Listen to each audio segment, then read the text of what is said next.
That's it. Goodbye. Wait. This car had overheating problems in practice. It also had porpoising problems. It was bouncing on the straight, and they think they've cured the overheating, but the porpoising, they were playing on the rear wing yesterday to try and solve the porpoising. So that's there could be problems. Yeah, that's aerodynamics. Yeah. So Bob, of course, should have been here in the Jaguar XJR14, the last of the Group C Jaguars, that under the 3.5 litre formula. What happened? Why wasn't it here? Everyone was talking it up. Yeah, but no one's talking it down now, I'm afraid. I think it's very simple. If Bob likes the car and the car's well sorted, he'll drive it. This car he does like, it is well sorted. That's why he's winning the race. That's why he's out front. He does sort his cars well. But he and Gareth Evans are normally driving the Mercedes. Where's Gareth this weekend? No, he's Bob's. As far as I'm Bob's racing this one on his own. Right, okay. Yeah. So Neville, Jägermeister, of course, Porsche, as you mentioned, about 956s, 962s. The 962 was the sort of the extension of the 956 2 years later. They had to do that to meet new FIA safety regulations, get the driver's feet further back from the front of the car. That was the thing, and of course the other thing is that the engine's actually altered around a little bit. The engine actually was based on the one that they built for Indianapolis, and there, now, up at the places where he thought what he would be, the other Mercedes, but I think he's got an awfully long way to go before he catches up with the leading car. The thing that is Berridge's car is effectively the test and development car. Everybody had a pick of it, had a go at it. It's older, but on the other hand, if it's something that it worked, well, we'll put it on that and see if it breaks. No, it didn't. No, that's all right. Then we'll put it on the other ones. And this was always a way with Mercedes. Unfortunately, conspicuous by its absence and history repeating itself is that the Lancia that was due to take the grid, unfortunately, is not out there, which was all too much the way that it actually was when Lancia competed in Group C with the LC2.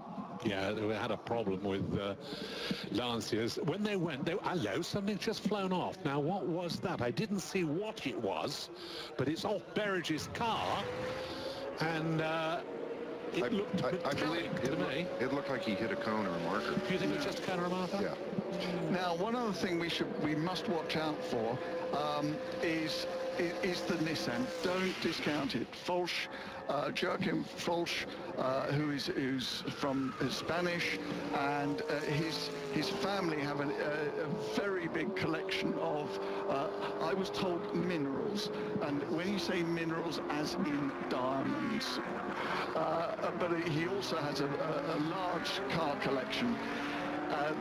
He's doing the first stint. The second stint will be Katsuki Kuboka, who is terrific, and he set the pole position time. So expect that car to really start flying in the second half of the race. Right, so we've got Mercedes 1-2 at the moment from Aston Martin, from Porsche, from Jaguar, and from Nissan. And we're going to be taking a break just in a minute, but we'll be back here at Le Mans for this Group C Legends race. Big heat today, though, Chris and Neville. The heat in itself.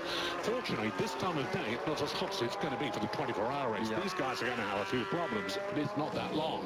No air conditioning, of course, like the modern cars. Oh, yeah. Do you remember the wet suits that people used to wear? Used to wear the blank suit. They'd actually have a cooling suit inside the car. Todd Walkinger started that. And inside the helmets as well. They'd have that, the balaclavas would have water running through them, capillaries. A lovely shot there of Bob Berridge sliding that Mercedes through the four chicanes. Let's see if we can see the back of it, Chris. See if something did come off the back of the car, or as Kerry suggested, maybe it was a cone, or it looks complete, doesn't it? It looks all still there. Yeah. Hey, we're going for a break. Be back in just a moment.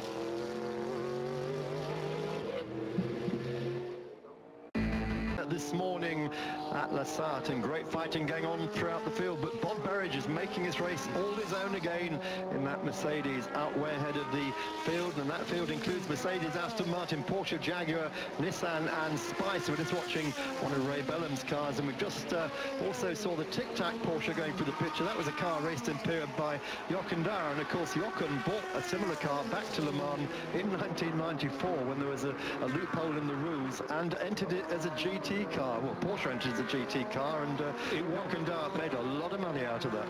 They thought the McLaren were going to come in with the F1, and Thomas Bichette lent Porsche his McLaren for a couple of days, and they thought, oops, we've got a problem here, and the only way they were going to solve that one was by leaning on Jochen Dauer, and they very quickly homologated his car. You had to build one car for homologation in those days, and that's what they did. So, Neville, these cars are super quick despite the heat. I'm just looking here at a Mercedes, which isn't quite as super quick as it was, in my view. Oh, Bob's overcooked it. I rather feel that the gap was closing and has been closing, and they didn't manage to get it to you, that actually closing up was the Aston Martin. The other thing is that I find very exciting, a few minutes ago, and let's see if we get a shot of the game, the 936 was Porsche was going, 956 was going very well. Yeah. So just to put the speeds in perspective, these cars are running at a pace at the moment. We'll put them on the front two rows of the LMP2 field here for this afternoon. So they are not slow. No, they're not. So we have Sean Lynn now in the lead. There we are, just taking the line, followed by the Aston Martin. So and then one of the Jägermeister Porsches. One should say these cars have already done 2 races this year. They are running a 6-race championship. They've raced in Barcelona, where Kubota won the first race in the Nissan, and they raced again at Spa. So the championship places at the moment, Bob Berridge was leading from Kubota, with Mike Donovan leading the second class. So Bob's dropping back down the order very quickly now, and that car is going to be heading for the pits, Neville, I'm sure. I'm quite sure it is, and we're also going to be seeing the other cars heading for the pits before long, because we're not very far away from pit stop time.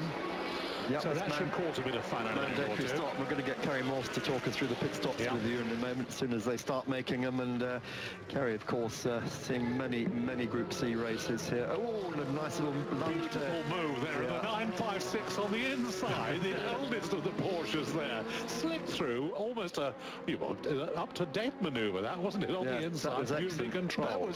That was one of the Secchi cars that was driven in period by Vern Schuppen. Another Australian. Talking of Australians, I hope that my daughter-in-law Sue and her family are watching in Singapore. Yeah, and we're looking forward to seeing them coming over for the christening in a couple of weeks' time. So that's right. So Mike Donovan now having a real go at Lindbergh's Tic Tac Porsche, and both of them also hanging on to the coattails of the Nissan of Jochen Falk. So great racing here. It really has warmed up, isn't it? No, it's always going to be a good race, and they always are, these races, but it really is fascinating. Oh, he's got his rear tire. Berridge, I think he's got more of a problem there. It's a rear tire's gone, isn't it? Yeah, I think he really has got a problem there. I think that's it. Gone a lot. So he's limping around. Just he can get back out, of course, if he gets the car. Here he is. He's just coming in front of our commentary box at the moment, just limping the 31 car in. You can't. It's a rear tires down. And not cheap, those. No. Now we're starting to see other cars coming into the pits, and as Neville's already said, the pit stop window is open, so people will be stopping, and they're not allowed to refuel, but they are allowed to change drivers. Some will, some won't. Yeah, the Lyons family car has just arrived on the scene, and that should cause a bit of fun. Going back to the Seoul 956 that's running in the field, the Secchi car, that's chassis 118. Technically, it's a car that was not supposed to exist. The original run of customer cars was 17 chassis, the most famous being chassis 117, the Reinhold Jost 2-time Le Mans winner from 84 and 85. The Secchi team had a big accident, and Porsche constructed a new chassis for them, and rather than swap chassis plates, the car continued on and was properly numbered by the factory as 118. It had never intended to be a complete car, but it ended up being one. Talking about complete cars, and we've had the same over this weekend, where Audi had to build a car up on a new tub, having had a major accident in first unofficial, well, it was practice on Wednesday afternoon. My car is perfectly original. It's had 3 new tubs and 5 new bodies. Hey, we've got some action heating up now. This is starting to look extremely familiar. It's very, very tight, isn't it, up there, with any one of 3 or 4 cars, and the pit stops coming up as well that could make a bit of a difference. But since they're timed pit stops as opposed to somebody getting in and out first, well, it's not going to make quite the difference you might expect it will. That's another of those lovely moves on the inside. Didn't come off this time, but it was a good try. One thing about the Tic-Tac livery, you are not going to mistake in that car with anything else on the track. That is, the livery is quite unique. So it's still Sean Lynn in the lead. Kim Smith still in second place, but it's going to be all change time when we get these pit stops, and they're going to start coming thick and fast too. And here comes the Nissan in, and Katsu Kubota will be taking that car on.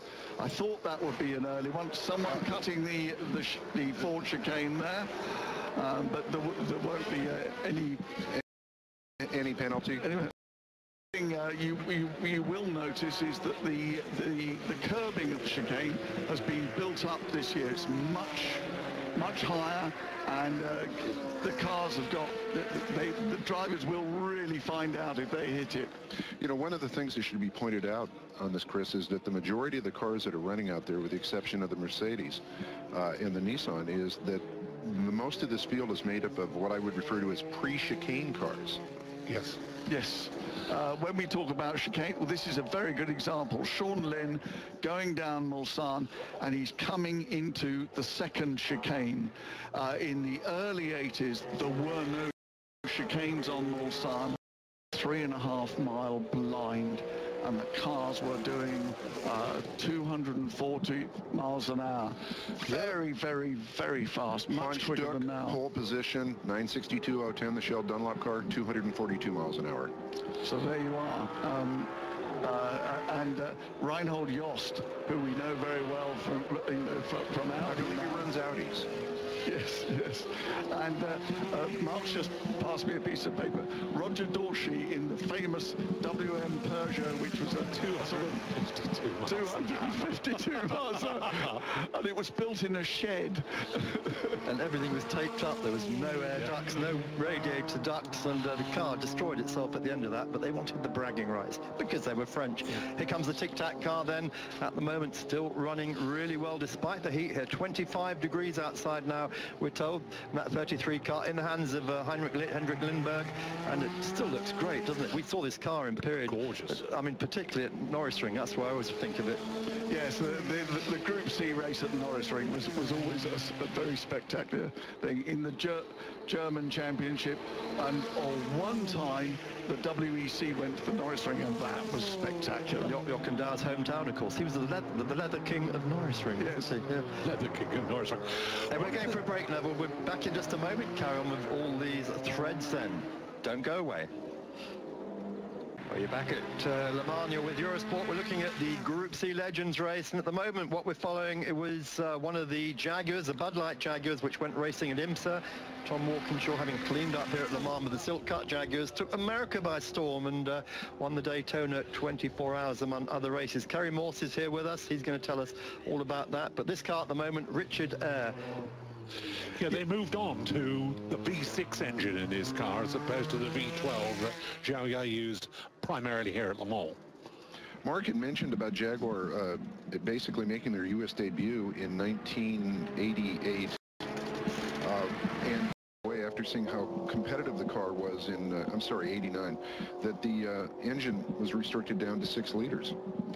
Yes, because of course IMSA did not run to the same regulations as Group C. There were no fuel rules in America. It was just engine sizes and complexity. In Group C, you could run whatever engine you wanted as long as you could only use so much fuel. Of course, TWR Tom had employed and sent to America Tony Dow, who has made quite a name for himself over the past few decades. Right now he's in Australia running the TWR operation, and he was responsible for the car that you see on track right at the moment. Yeah, we saw it here in Raleigh. rallying as well as in racing, and was developed Walkinshaw. It was known as the 6R4 unit, but it was quite a bit different by the time it reached this particular stage of development.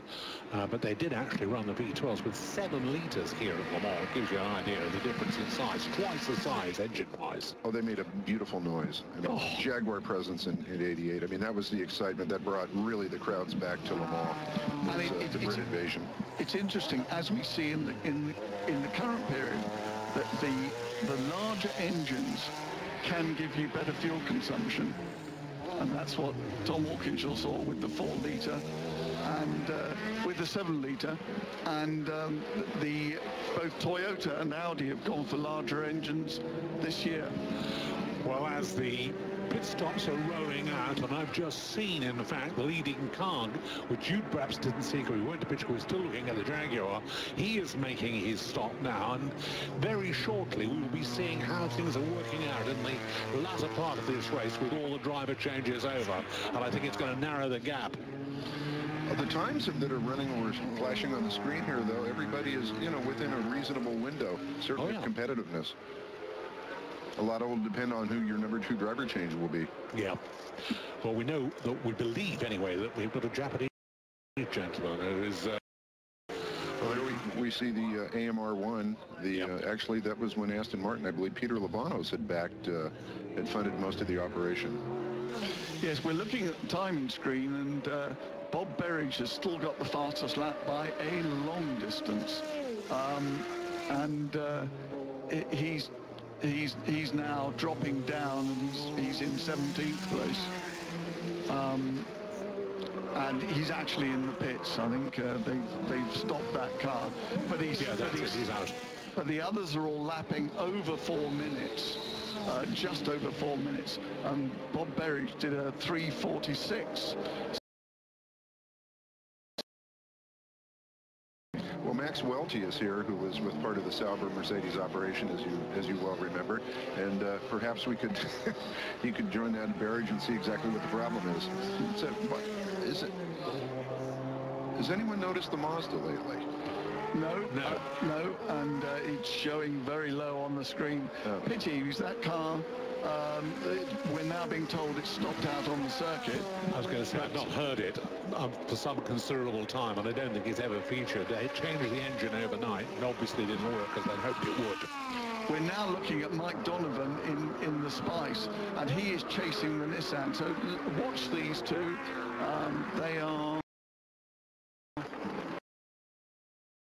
The Nissan and the Spice. Mike Donovan drives this car extremely well. You know, the Spice is one of the great neglected stories, at least in motorsport history. I can't speak for the UK publications, but it was far and away the most attractive and successful of the C2 class, which I think don't get enough of its due. No, Jeff Hazel, we saw the other evening, he used to run the Spice operation very tightly, and yes, they had a very good car, and of course it was penned by Graham Humphreys, who's penned many very successful cars ever since. One of the most successful of the Humphreys designs was the BMW LMR, which won 1999.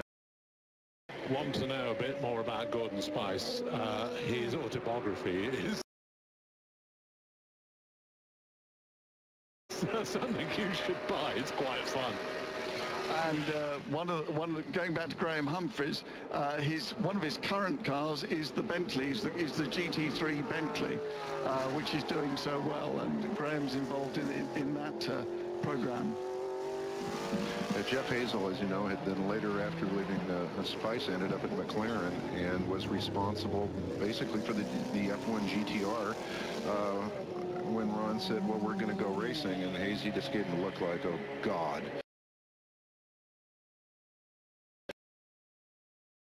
F1 GTR, one of the most successful debuts in motorsport history at Le Sarthe. Anyway, here we are looking at the leading car, the AMR1, being driven by Tom Kimber-Smith. But we don't think that car has stopped. Neither of the two leading cars have stopped. So Sean Lynn, who is in third place, is although it's showing on the screen that he's well down, is actually probably still in the He has stopped in the seats. Sean Lynn has stopped, yes. but the other two haven't. They haven't, no. And I think you've just got to look at the gap. He's going to stop for 2 minutes. Aston into the pits. No sooner he said it, and here we are. His day's getting spoiled. We need to keep our mouths shut, Neville, don't we? Yeah, well, I'll tell you, the data's curse. The big winner of the Aston sweepstakes in this case has been Mobil 1, who's had quite a bit of exposure there for tracking shots.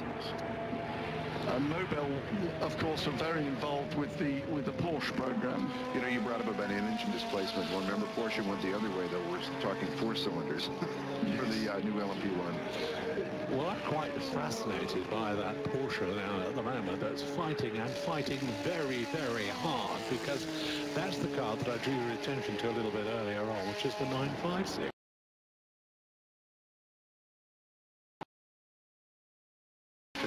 It did take Porsche and the great Norbert Singer some work in getting the 62 sorted with regards to balance.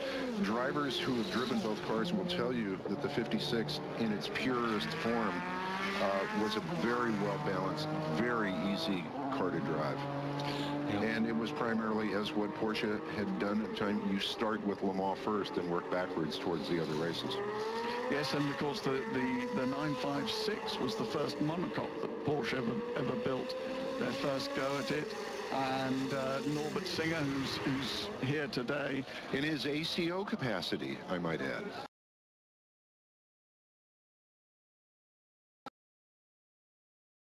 Together, that's the Leighton House Porsche, one of the Kramer cars. Yep. Treeland's car, and they just collected it together. I think it was a brake locked up on him and caught him a little bit by surprise.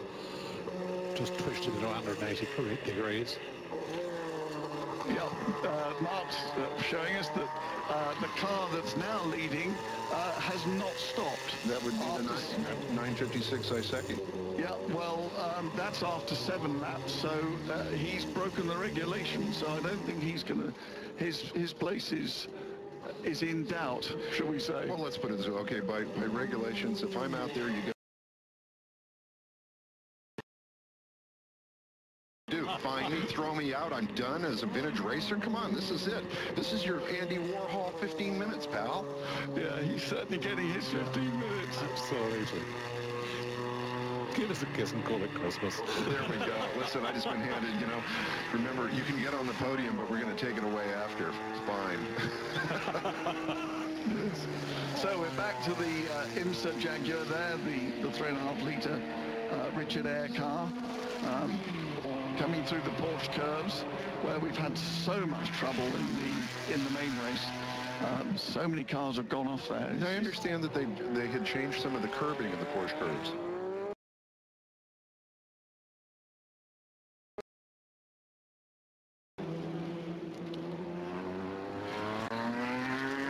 Not quite the V12 sound there. No, it's not. It's not quite as romantic.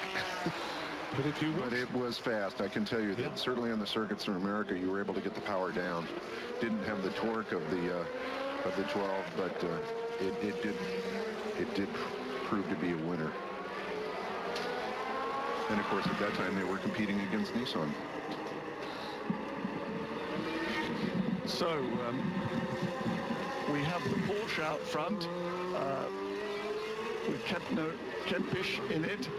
But somewhat doubtful that he's going to be given to Rick Kampanik. And anyway, we're going to take a break. We're back here.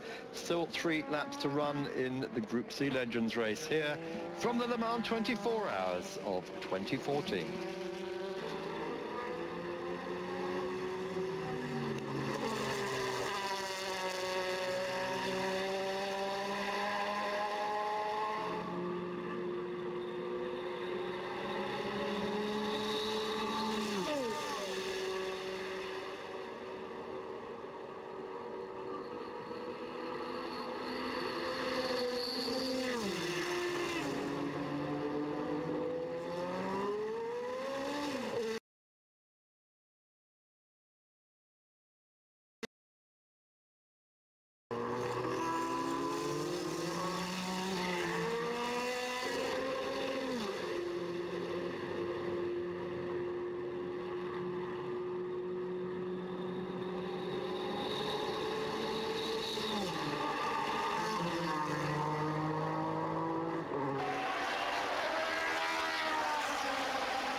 So number 7 car, just seen pulling off there. That is Montero right at the end of the pit wall. That's not the best place to be, is it? And of course, on Thursday night, that's one of the factory Porsche GT cars pulled off and was then out of qualifying for the rest of the evening because you cannot be pushed back down the pit lane. no, once you're out, you're out.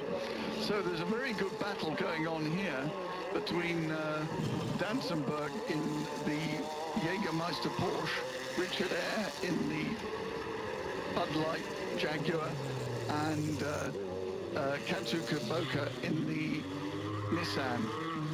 Yeah, so it's Sean Lynn then leading there at the Mercedes at the moment, and he's got a big lead after 9 on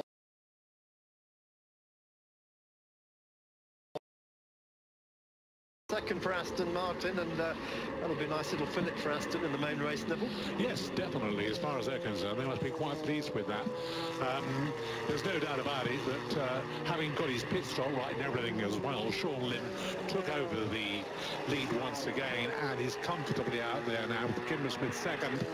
But who's going to be third? Well, that's a little bit of something we're going to have to decide over the course of the last lap. Yeah, and the Nissan, we saw Kubota on board, lost some pace, didn't it? But maybe it's just getting back used to the track because the car is now back on song and trying to hunt down that Jaguar ahead of him. 1,000 horsepower Nissan. But he's having trouble getting past him.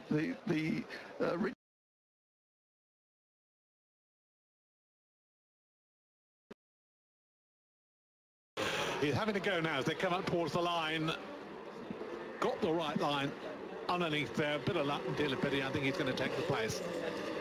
Yes. Yeah, that was looked quite effortless at that point, didn't it? But yeah. I mean, think how much more power that car has than the Jaguar behind it. Jaguar, as Kerry will say to us. So Sean Lynn still leads in that beautiful number 2 car, 1991 spec. That's the V8 car, and that's the car that Michael Schumacher took to victory at Autopolis, of course. That was the first race I ever covered for Eurosport in 1991. And the wheels keep on going round and round, Mark. Wheels still keep going round, yes. And that car he shared, of course, with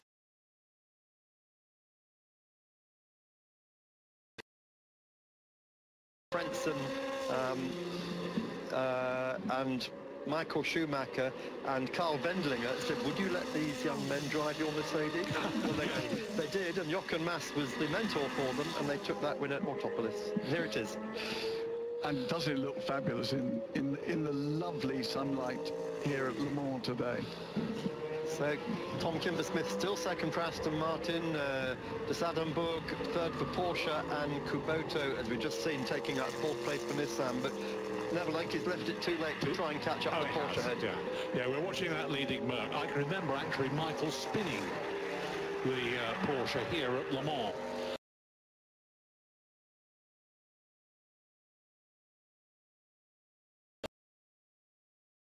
Frentzen was going to be the quicker of the 3. And then, of course, had his time as well, but sadly, didn't drive Formula 1 for very long. Interesting to say about Frentzen, because, of course, Frentzen was consistently beating Schumacher in Formula 3. Yes. So here comes the leading car, and theoretically, I think he's going to see the checkered flag out. Yep, you're absolutely right. There it is. I reckon the flag is out, and I reckon he's won the race. So there. Now, there's nothing like a good guess, is there? But what's going to happen behind? No, Kubota has just jumped into 3rd place. You haven't seen it on your screens yet, but he's just gone ahead of Dansenberg. So Tom Kimber-Smith comes over the line in 2nd place, and that is going to... hasn't actually come over yet, has he?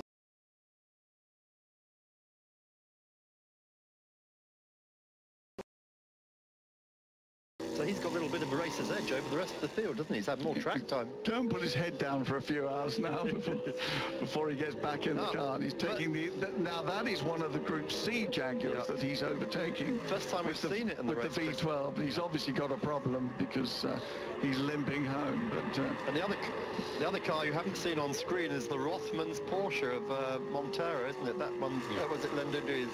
We've seen that car going around, but of course those cars so iconic, both Le Mans winners like Mercedes were, but Porsche still the most winning manufacturer here at Le Mans, 16 wins. Are they going to do it again this afternoon? $54,000 question, isn't it? Well, no, tomorrow afternoon.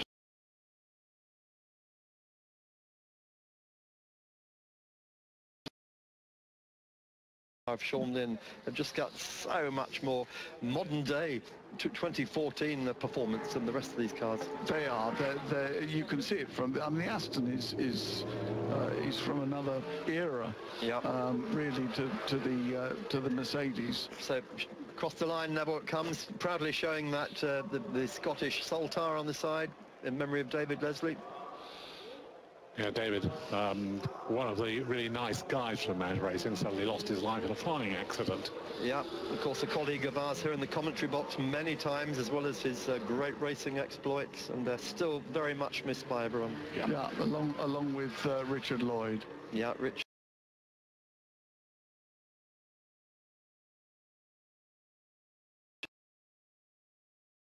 Kubota brings the Nissan in third place, having taken that right on the very last lap.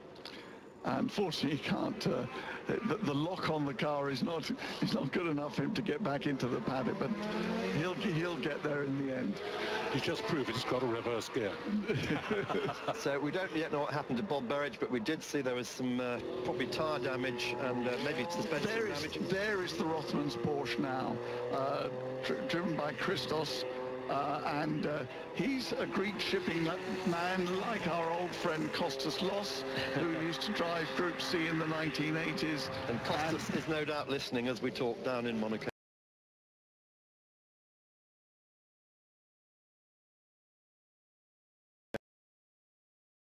Lovely car.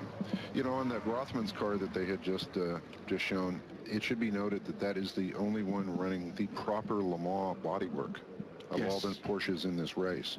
With the long tail, the low fins, the tunnels, it was specifically, that would have been a pre-chicane car, but that is the correct bodywork in period. Now we're going to a break.